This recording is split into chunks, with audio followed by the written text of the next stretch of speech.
Bonjour chers téléspectateurs, bienvenue sur Equinox Télévision, bienvenue à cet autre numéro de la revue des grandes unes avec nos invités déjà installés et invités avec qui nous commenterons les principales unes parues ce mardi 3 juillet 2018. Allons visiter ces unes et démarrons avec le journal La Nouvelle Expression qui s'intéresse ce matin à l'Assemblée nationale et le mandat des députés prorogé. Les députés qui ont adopté le lundi 2 juillet 2018 le projet de loi portant prorogation de leur mandat pour une durée donnant un texte auquel les députés du Social Democratic Front se sont opposés. Dans ce journal, la réaction de l'honorable Jean-Michel Nitieux et d'Amadou Ali, vice-premier ministre chargé des assemblées. Amadou Ali est chargé de défendre la prorogation pour le compte du gouvernement qui a mis en avant la raison avancée notamment par le chef de l'État, à savoir le chevauchement de plusieurs scrutins au courant de cette année 2018 pour justifier ce report, cette prorogation autant pour moi. Et en face, l'honorable Jean-Michel Nitieux qui s'interroge sur les motifs invoqués pour ce report des législatives, croyant savoir qu'il s'agit tout simplement de motifs fallacieux et que les vraies raisons de ce report se trouvent ailleurs. Lui qui préconise que l'année supplémentaire accordée aux députés ou accordée avant l'organisation du prochain scrutin législatif soit mis à contribution pour réaménager le code électoral camerounais et mettre en place un organe électoral véritablement indépendant, différent de l'ECAM qui n'est qu'une excroissance du bureau politique et du comité central du Rassemblement démocratique du peuple camerounais, un véritable organe transparent qui se chargera d'organiser donc de réelles élections crédibles. Le journal qui nous parle aussi de la relation entre la FIFA et l'État du Cameroun et notamment de cette loi sur les activités physiques et sportives adoptée, la loi sur le sport adoptée contre vents et marées, et ceci en dépit de la levée de boucliers de quelques députés de l'opposition. Ce projet de loi portant organisation et promotion des activités physiques et sportives a été adopté hier soir dans les coups de 20h à l'hémicycle de Ngoa-Ekele. Le journal qui propose la réaction justement d'un député de l'opposition, Bapo Lipod, l'honorable, qui pense que le football camerounais est tout simplement pris en otage, un football qui subit le diktat, un football et un gouvernement camerounais qui subissent le diktat de la Fédération internationale de football association, puisque le Cameroun a choisi de se plier au désidérata de l'instance fêtière du football mondial. Le journal qui nous parle d'un Consamba et de l'hôpital régional envahi, des milliers de malades qui ont assiégé cette structure sanitaire à la faveur d'une campagne de consultation gratuite organisée dans le département du Mungo. Et puis dans ces colonnes toujours à la page 4, Paul Biya qui repositionne Elvis Ngolengole chez l'ancien ministre des Forêts vient d'être porté à la tête du conseil d'administration de l'hôpital général de Douala.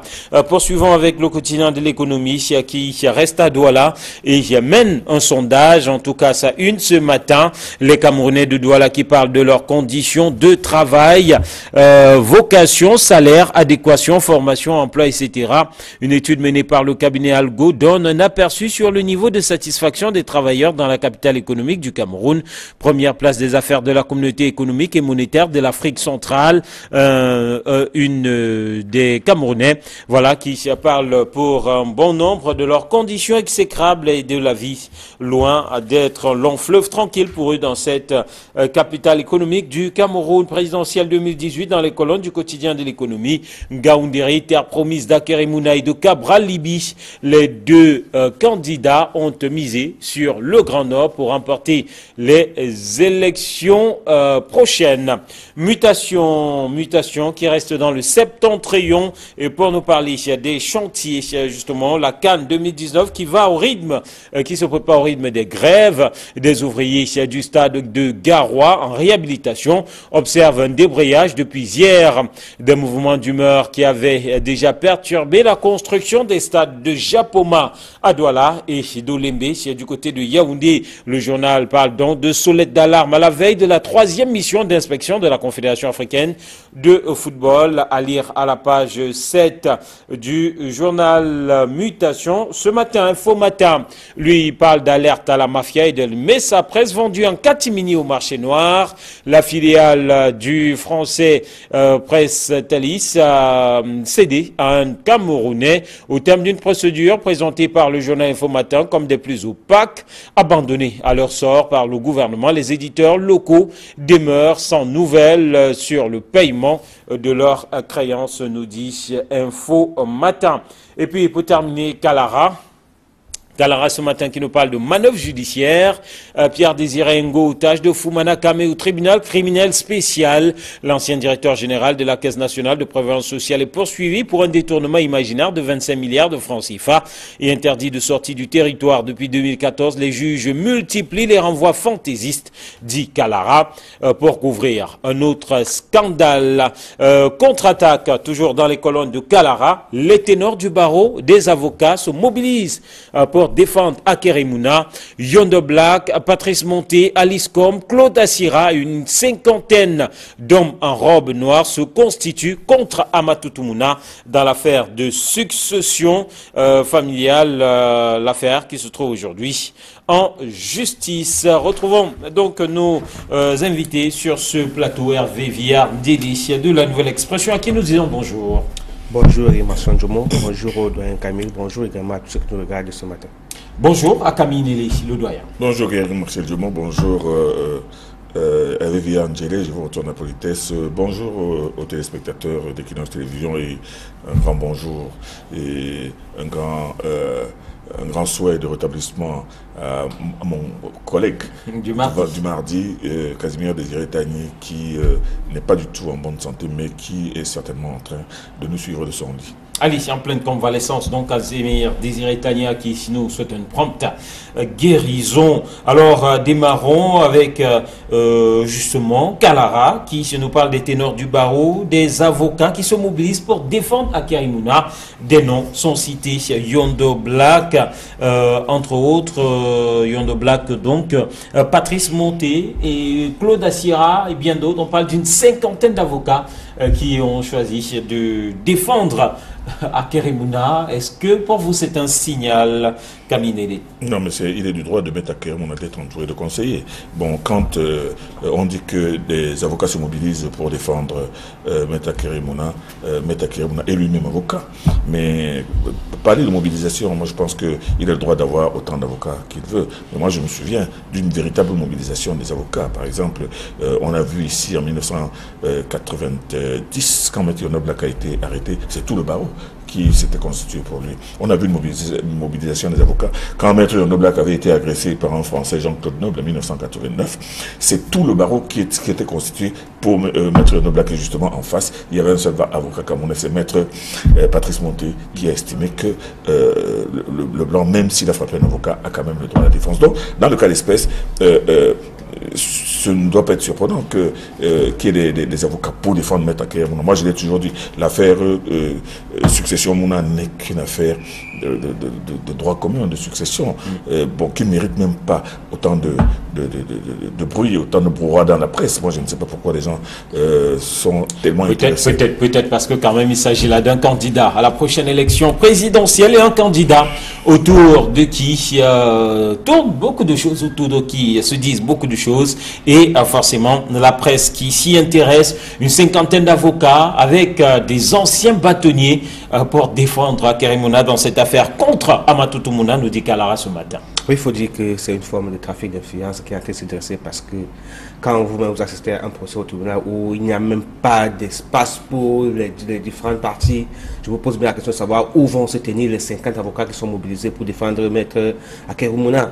Vous n'avez qu'à faire un tour dans les prétoires. Certains diront peut-être pour une si petite affaire, et pourtant, oui, peut-être c'est l'envergure. C'est pourquoi je parle de trafic d'influence, parce que quand on va voir en face 50 avocats et pas n'importe lesquels, des avocats capés qu'on connaît sur la scène internationale, on va dire, ah bon, monsieur, voilà d'un monsieur qui est très important, et du coup ça qu'on le veut ou non, influencer psychologiquement et les décisions qui seront prises, et même pourquoi pas ceux qui vont assister à ce procès, que non, vraiment, il faudrait l'alléger pour que le tribunal ne soit pas encombré. Parce que vous savez, les tribunaux chez nous ne sont pas en dehors du palais 2, mais peut-être de certains nouveaux tribunaux qui sont en train d'être construits.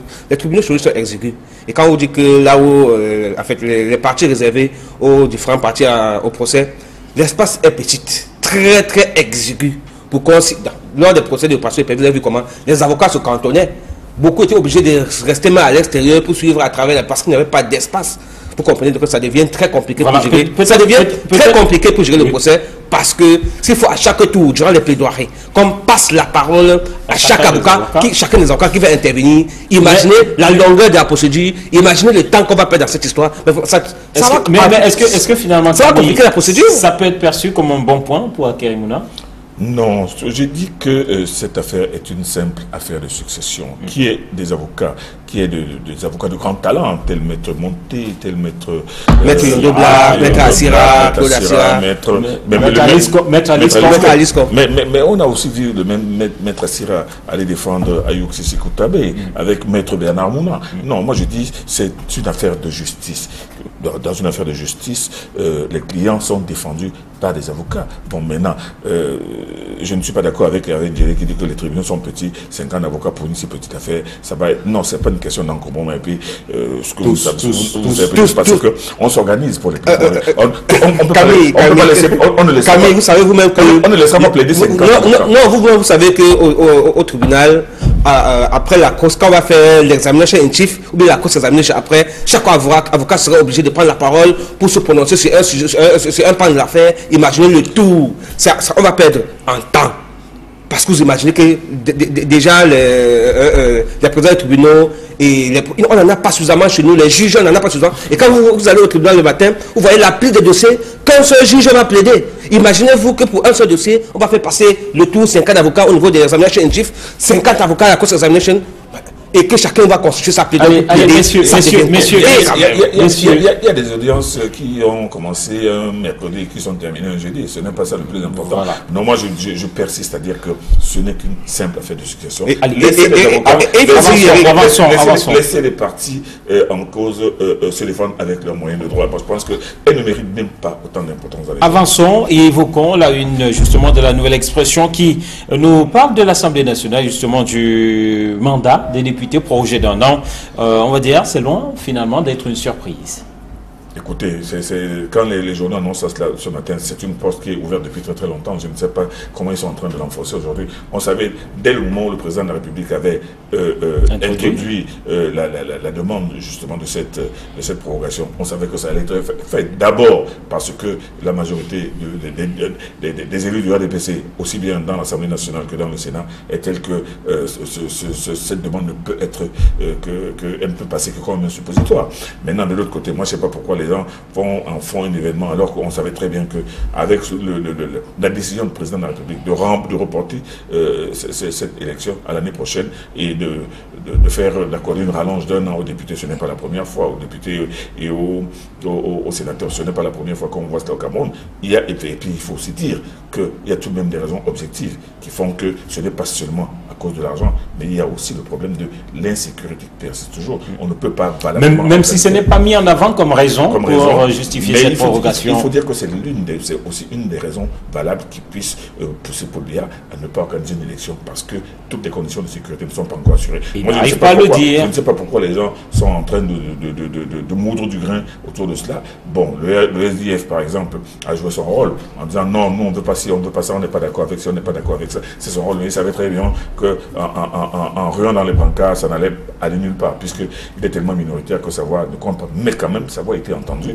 Et il y a des gens qui auraient voulu qu'il y ait élection législative et municipale cette année. Bon, est-ce que vous avez demandé aux conseillers eux-mêmes, aux sénateurs, aux députés et aux maires, est-ce que vous leur avez donné, est-ce que si on vous relance d'un an, est-ce que vous êtes contents? Non, il y en a qui sont contents. En tout cas, au Social Democratic Front, Jean-Michel Nitieux qui a repris ce matin dans les colonnes de la nouvelle expression l'organisation estime voilà, qu'il faudrait mettre cette année supplémentaire à contribution pour toiletter les textes, pour mettre sur pied un véritable code électoral équitable et surtout un organe en charge d'organiser des élections qui sera moins contesté que les CAM, qui, selon lui, n'est que l'émanation de l'administration, Hervé Villard. Oui, c'est vrai que les plaintes dans ce sens-là ont été toujours posées et entendues d'ailleurs, sauf que il n'y a pas toujours des moyens mis sur pied pour éviter que ces plaintes se multiplient.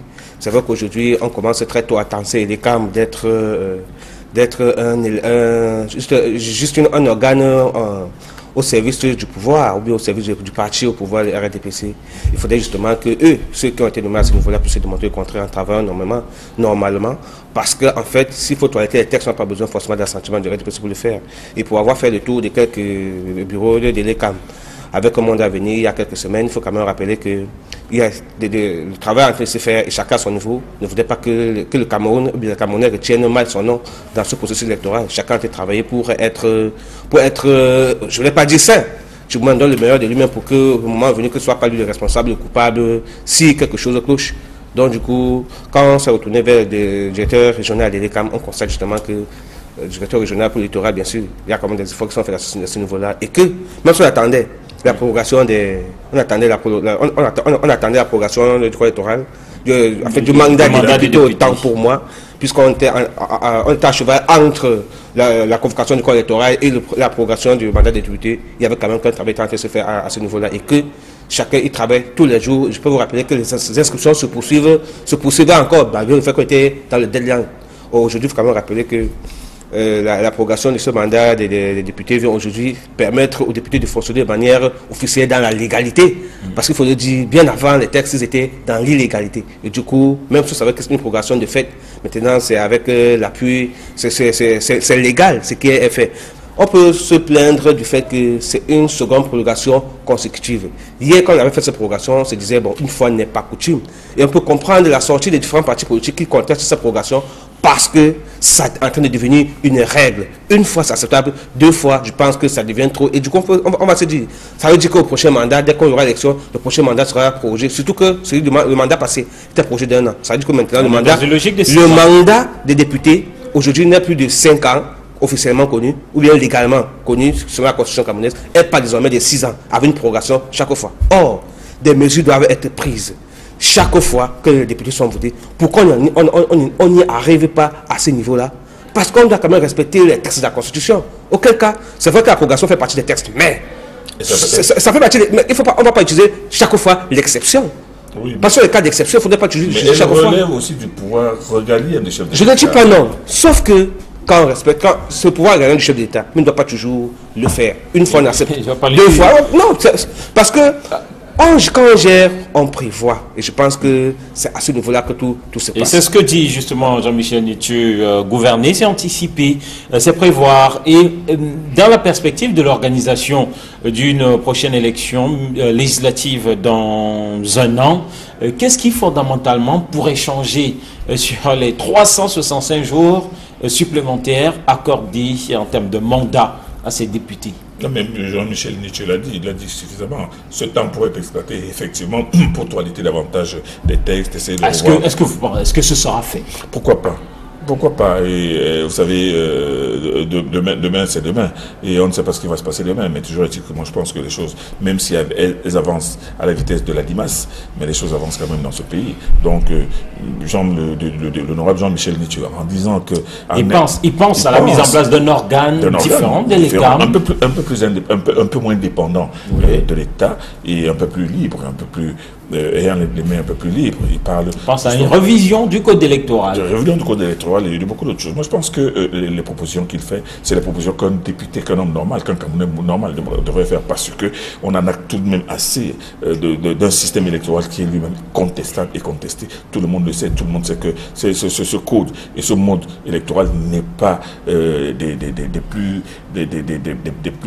plus sains, mais on fait avec. Bon, maintenant, les gens estiment, les députés eux-mêmes estiment qu'il faut qu'on avance. C'est un an justement pourrait donner l'occasion de toiletter les choses, selon même la terminologie de Jean-Michel Nietzsche, mais seulement avec aussi la majorité obèse du RDPC, il sera difficile de faire bouger les lits tant que la volonté ne viendra pas d'en haut. Absolument. Je suis plutôt sur ce point peut être un peu plus positif parce que vous savez, chaque fois que vous avez fait un mal, c'est un bien que vous avez également fait parce que vous prenez des dispositions pour l'éviter à la prochaine occasion. Donc du coup, j'estime qu'un an, ce qu'on peut faire en un an, en passant à la dialectique du maître et de l'esclave, même si aujourd'hui on estime que ce sont les populations qui sont victimes, on peut inverser la tendance tout simplement en allant se faire inscrire. On a un an pour améliorer les chiffres des nombres d'inscrits à Elecam parce que jusqu'au 21, les gens s'inscrivaient encore en attendant que la convocation du corps électoral. Oui. Donc aujourd'hui, en un an, on peut rattraper les Camerounais qui ne sont pas inscrits, peuvent passer rapidement se faire inscrire pour grossir la masse des électeurs. Je suis certain que si on va atteindre, si on franchit la barre de 7-8 millions, la masse électorale devient importante et on peut donc inverser la chose. Parce qu'imaginez-vous que vous avez sur le dos 8 millions d'électeurs au Cameroun ou bien 9 ou 10 millions. Vous imaginez que c'est une masse électorale importante qui sera difficile de séparer s'il arriverait que des élections soient truquées. Et du coup, imaginez des gens qui votent. Aujourd'hui, je crois qu'il y a une campagne de sensibilisation des électeurs et des Camerounais sur le fait de voter et de défendre leur vote. Imaginez que un bureau de vote soit assiégé par 500 personnes, 1000 personnes. Vraiment, je pense que ceux même qui ont la charge de gérer les élections, les responsables de l'ECAM, pourront rien modifier parce qu'ils savent qu'il y a péril en demeure. Un suivi. Il y a péril en demeure. Alors, donc, du coup, c'est vraiment une bonne chose. C'est déjà fait. On peut surfer au moins sur cette ligne-là pour dire ok, vraiment, allons nous inscrire pour changer les choses parce que c'est dans les urnes qu'on change tout malgré la volonté de tous ceux qui y sont. Alors, Info Matin, lui, il nous parle ce matin de l'alerte à la mafia de Mesa Presse vendue en catimini au marché noir. Information que refutent de nombreux directeurs de publication qui estiment que la procédure de liquidation de cette branche de la filiale française a été fait dans les règles de l'art, mais en tout cas, cette contestation de ces directeurs de publication vient en opposition à cette une de Info Matin.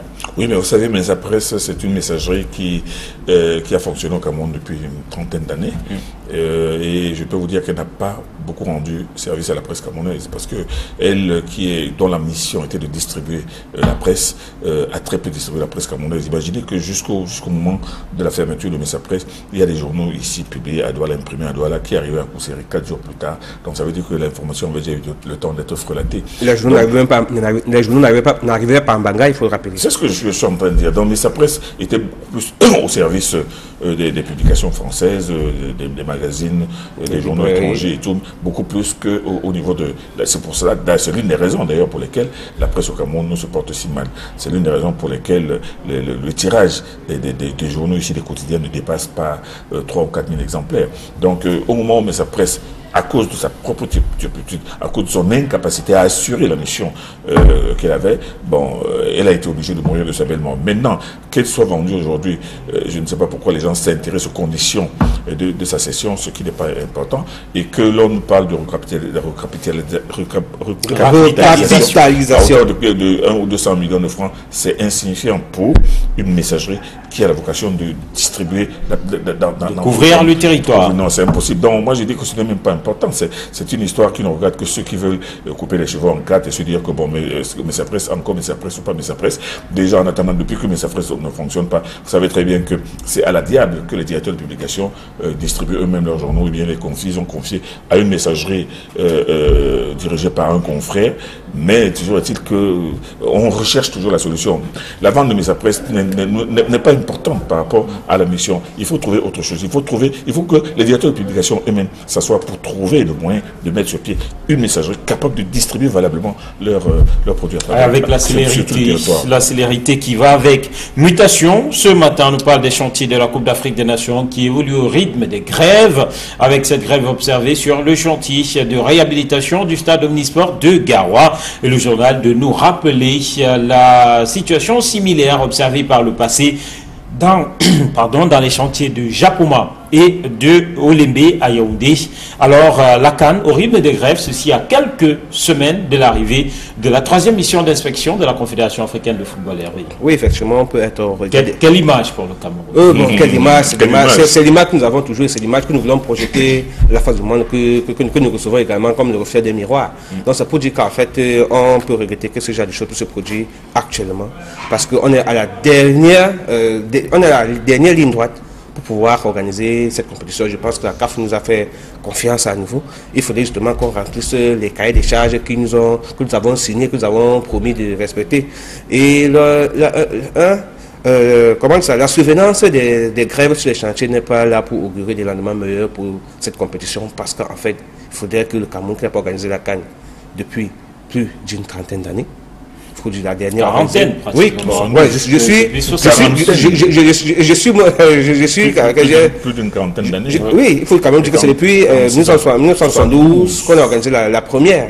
La première, et on va organiser la seconde en 2019. Il faudrait justement que l'on prouve au monde entier que même si on a été tancé dans les années par puis corrompu, qu'on demeure quand même la grande nation de football là et qu'on voudrait défendre le titre de quintuple champion d'Afrique, en organisant une CAN à l'image de notre niveau de football sur le plan continental. Et du coup, pour y parvenir, il faudrait justement que ces choses ne se reproduisent plus. On a vu ce qui s'est passé à Japon. Je pense qu'avec l'intervention des membres du gouvernement dans la gestion de cette crise, qui ont titillé un peu les responsables des différentes structures en construction, je pense que les choses ont été rapidement remises à l'ordre, sont venues rapidement à l'ordre. La preuve, aujourd'hui, quand vous passez du côté japonais, vous appréciez la célérité avec laquelle le chantier est en train d'avancer. Même chose du côté de Yaoundé, maintenant à Garoua, il faudrait justement que le même son de cloche soit de ce côté-là, afin que non seulement on travaille jour et nuit, mais que l'on rémunère les salariés camerounais qui sont embauchés dans ces différents chantiers, parce qu'il s'agit d'un problème de conditions de travail et de vie. C'est vrai qu'il y a deux poids deux mesures, parce que les étrangers qui travaillent sur le chantier n'ont pas les mêmes conditions de travail que nous autres. Mais quand on associe qu'il faut quand même respecter la règle élémentaire en termes de le code de travail. Alors, on parle de 4 mois d'arriérés de salaire de ce côté-là pour un certain nombre d'ouvriers qui œuvrent dans ce chantier, qui est géré par l'entreprise Prime Protomac. Et finalement, dans quel registre est-ce qu'on va placer cette autre grève dans un chantier de la CAN 2019 au Cameroun, Kamine? Dans le registre des curiosités du Cameroun. Vous savez, le Cameroun est un pays curieux. Vous ne pouvez pas me dire qu'une occurrence aussi importante que la Coupe d'Afrique des Nations, qui doit être organisée au Cameroun dans quelques mois, jusqu'à présent, les stades ne sont pas encore prêts, les rues ne sont pas encore prêtes, le problème de ramassage des ordures n'est pas encore prêt. C'est-à-dire que c'est comme si les gens se disent qu'il suffirait d'un bâton magique pour que 5 jours avant le début de la compétition, tout soit comme sur les rues. Vous avez vu comment la Russie avait préparé la Coupe du Monde des années avant, tout était prêt, le cadre était prêt 2 ou 3 ans avant, c'est-à-dire que vous arrivez, vous trouvez que tout est prêt. Malheureusement, rien n'est prêt, les hôtels sont même encore en construction aujourd'hui. Je ne peux pas comprendre que les responsables justement de ce projet ne veillent pas à ce que les ouvriers soient valablement payés, ne vont pas sur le terrain pour toucher des réalités des conditions de travail de ces ouvriers afin qu'il n'y ait pas de problème. Non, c'est pas possible. C'est comme s'il y a une sorte une multitude de cailloux qui entrent dans l'engrenage de ce pays. Comment pouvez-vous comprendre? Parce que moi je ne sais pas, j'ai l'impression que les gens ont de plus en plus de la boue dans la tête. Vous avez vu hier, ce matin, on est en train de nous balancer à la une la nomination de M. Elvis Ngolé, un vieux cheval de retour comme président du conseil d'administration de l'hôpital général, comme si ce monsieur-là qui a fait sa carrière dans l'administration, il a été ministre plusieurs fois, le nommer PCA, c'est une urgence. Alors que nous avons le cas d'un ministre qui cumule encore les fonctions de directeur général. 3 mois après avoir été nommé ministre, c'est comme si personne ne pense à remplacer ce ministre. C'est comme si au moment où le président de la République avait décidé de le nommer ministre, de donner ce directeur général de l'SDB ministre, et on n'avait pas pensé à dire que bon, maintenant on l'enlève, on met qui à la place. 3 mois plus tard, le gars cumule encore, alors que nous sommes tous en pleine campagne contre les cumuls dans ce pays. Non, c'est des choses incompréhensibles. Les choses qui se passent dans ce pays, on se demande même si les gens font exprès ou sont complètement perdus, ou sont dans des bulles. Ce chantier, même, vous ne pouvez pas imaginer que le chantier du stade qui va porter le nom du président de la République, les gens ne veillent pas à ce qu'il n'y ait même pas un seul couac. Mais on entend des bruits de grève. Non, c'est incroyable. Ça, c'est des choses qui nous font nous demander mais qu'est-ce qui se passe même exactement au Cameroun? Qu'est-ce qui se passe au sommet? Qu'est-ce qui se passe entre le sommet et le bas? Il y a quelque chose qui ne va pas. allez, il y a quelque chose qui ne va pas et les grèves se multiplient. La nouvelle expression, toujours en sport, nous parle du visage de l'Africafoot qui se dessine avec non seulement la loi, avec notamment donc cette loi sur les activités physiques et sportives qui a été finalement adoptée à l'Assemblée nationale malgré la levée de boucliers de nombreux députés qui pensent que eh bien, le Cameroun a une fois encore subi le diktat et cette fois-ci il s'agit du gouvernement qui a subi le diktat de la FIFA dans cette affaire, Hervé Viard. Oui, il faut dire quand même que on regrette du moins que cela arrive une fois de plus qu'un État tout puissant comme le Cameroun, souverain, puisse être à nouveau manipulé ou du moins influencé par la FIFA, parce que vous savez, c'est vrai que le football fait partie des sports qui ont fait la promotion du Cameroun sur le plan international, mieux que notre diplomatie. Oui, c'est vrai, mais sauf que le football n'est qu'un élément, un élément, je voulais dire, même minimisable dans la construction de tout l'État du Cameroun, il faut le connaître. Parce que c'est vrai que le football, les Camerounais sont fans de football, les Camerounais aiment le football. Le football permet également à un pays, certainement, d'avoir quelques infrastructures, sauf que le football, honnêtement, pas encore développé aucun pays. Ça rapporte quelques devises, oui, quelques devises, quand on est bien organisé. Mais au contraire, depuis 5 ans au Cameroun, depuis 10 ans, le football n'a que créé la crise, amené la zizanie. Dans des pays sérieux, on aurait même suspendu cette fédération. On suspend la fédération, on dit que vraiment pour l'instant, arrêtez d'abord, on a des choses les plus importantes parce que le football ne nourrit pas. C'est vrai qu'il y a quelques personnes qui profitent de ça, quelques personnes. Pour vous, on a subi le diktat de la FIFA, parce que vous vous souvenez que l'Assemblée générale, adoptive qui pour valider les textes dont on a demandé la relecture et la réécriture. L'Assemblée d'adoption des textes devait avoir lieu. Sauf que, parce que cette loi a encore été là, elle n'était pas modifiée, la FIFA a demandé qu'on suspende l'Assemblée générale en attendant que les députés se prononcent sur l'adoption de cette loi. La modification de cette loi. Et c'est ce qui a été fait. Du coup, l'Assemblée générale adoptive qui devait avoir lieu n'a plus eu lieu. La loi était projetée, donc vous êtes censé sûr que dans les jours à venir, le président côté de normalisation va vous annoncer une prochaine date pour l'organisation de l'Assemblée générale. Hervé Viard-Ndjélé, quand vous faites partie d'une association, vous devez respecter les normes, et vous respectez les règlements de cette association. Si le Cameroun veut rester dans la FIFA, le Cameroun se conforme. Vous avez entendu combien de pays au monde qui ont des comités de normalisation? Non, dites-moi, combien de pays au monde, membres de la FIFA, ont des comités, sont gérés par des comités de normalisation au niveau de leur fédération de football? Ce sont des cas d'exception, Kabine. Mais les cas d'exception, je vous explique donc que on dit la même chose de manière différente. Ce sont des cas d'exception. C'est parce que cette fédération de football n'est en train d'entraîner que des problèmes au Cameroun, qu'au niveau de sa gestion, ils sont obligés d'avoir un côté de normalisation, parce qu'on ne peut pas avoir des présidents sérieux qui veulent faire du football un objet de développement au Cameroun. Au contraire, le football, depuis un certain temps, est devenu au Cameroun un objet de nuisance. Au point où des amis hier qui mangeaient à la même table sont devenus des ennemis, ne peuvent plus boire, ne peuvent plus partager la même coupe, parce que pour des guerres d'intérêt. Et quel intérêt? L'intérêt qui ne sert pas le football, l'intérêt qui est égoïste et personnel. Si encore ce football permettait au Cameroun d'être émancipé, de grandir, permettait aux jeunes Camerounais au moins de gagner leur vie via ce qu'ils aiment le sport, comme ça se fait partout, on prierait à ce que ce football soit développé chez nous. Curieusement, ce sont des opérations, des guerres qui se passent. Et du coup, la loi qu'on vient d'adopter est une occasion de... Ne soyez pas surpris qu'on se retrouve encore aux tasses, parce que dès que les actions sont organisées, on dit que non, telle loi ne fonctionne pas comme ça. C'est vrai qu'il non, pas le dictat du TAS. Vous savez, quand la fédération, le ministère des Sports va s'ingérer dans la gestion des affaires du football, de la fédération camerounaise de football, on va vous dire que la FIFA, que les fédérations sont souveraines. Donc du coup, ne rendent compte qu'à la FIFA. Du coup, dès que vous ingérez, vous êtes...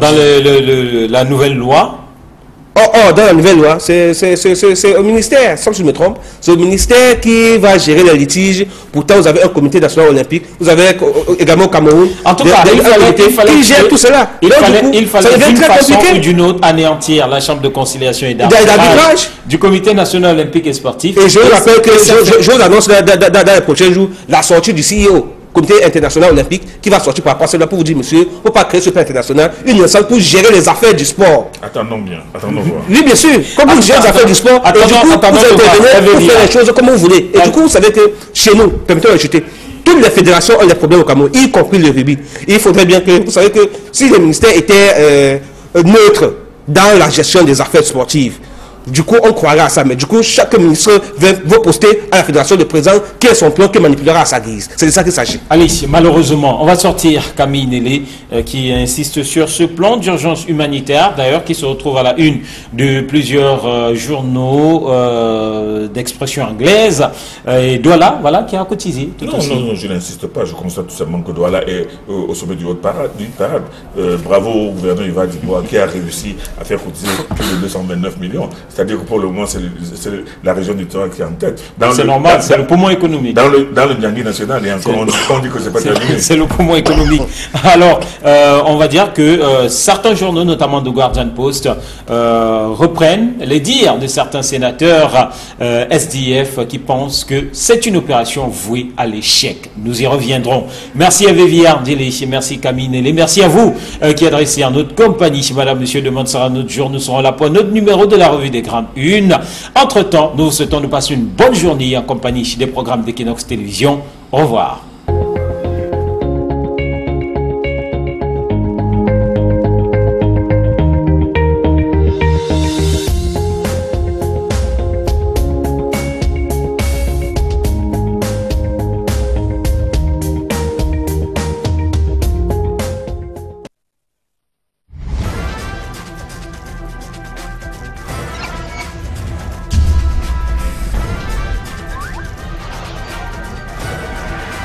Equinox.